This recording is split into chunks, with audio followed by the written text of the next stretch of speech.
Hi na! Congrats! Best wishes! Finally, kakasal ka na. Ito na yun.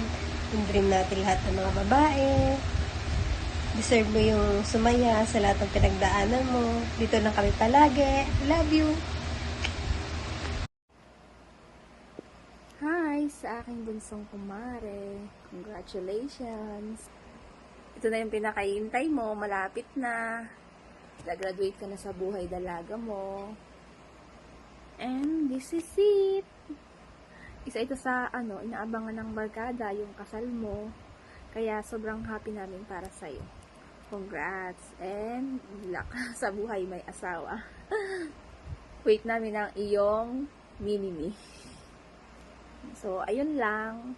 Congratulations and best wishes sa inyo. Hi ate, congratulations. Best wishes. Hi, Miss Lizelle. Congratulations on your upcoming marriage. Alam kong buo na ang desisyon mo at handa ka na sa unang gabi ng laban. Ay, alam kong handa ka na sa tunay na habang buhay na laban bilang isang asawa. Ang masasabi ko lang, habaan mo ang pasensya mo at lawakan mo ang pangunawa mo. Alam kong kayang-kaya yan ang bunganga mo. Ay, sabi nga, walang matigas na lalaki sa mabungangang babae. Ang pag-aasawa ay hindi parang kanin na pag sinubo mo na ay pwede mong iluwa. So, ngayon pa lang, mag-aral ka ng lumunok ng apoy. No, this is the final message. Ang masasabi ko pa lang, na ang pag-aasawa ay hindi pa galingan, kundi patibayan. So, be the best wife, give your best shot, and I wish you all the best. And once again, congratulations, and God bless your marriage life. Bye-bye! Para sa atilisan namin, congratulations at ikaw ay magiging misis na.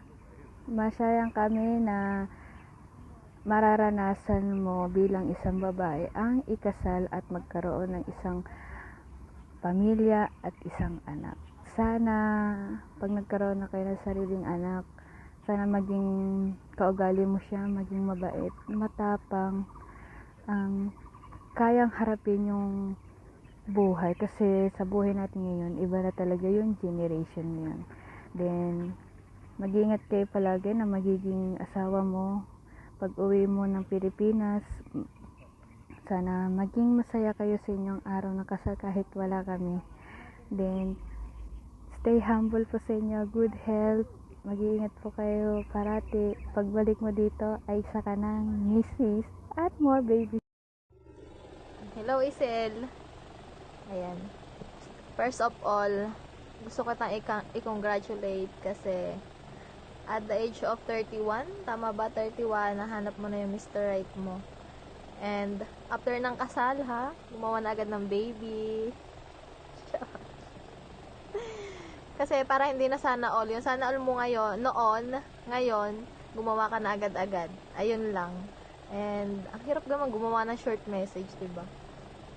Ayun lang masasabi ko. And again, congratulations and best wishes sa inyong mag-asawa. And sana magkita tayo sa kasal mo personally. Matagal-tagal na din na hindi tayo nagkikita since nung gumraduate tayo ng high school. Ayan. Nandito lang kami palagi, buong Jane.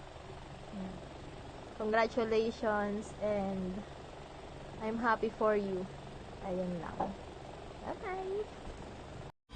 Hi, Ate Lizelle and your husband-to-be. Congratulations on getting married. May you two never stop loving each other, and may you two never stop showing your love to each other. Congratulations! I'm happy for both of you. Mag-iingat po. Congratulations ulit. Sana all. Sa'yo, Nini, binabati ka namin sa iyong kasal. Hindi ako marunong mag-message. Alam ko, maligaya ka, mag-aasawa ka na. Sana, Magkaanak na. sana magkaanak na, kambal. Tayo ay matanda na, sana'y di tayo magbago. Kailanman, nasaan man, ito ang pangarap ko. Makuha mo ba kaya ako'y hakan at yakapin? Hanggang sa pagtanda natin.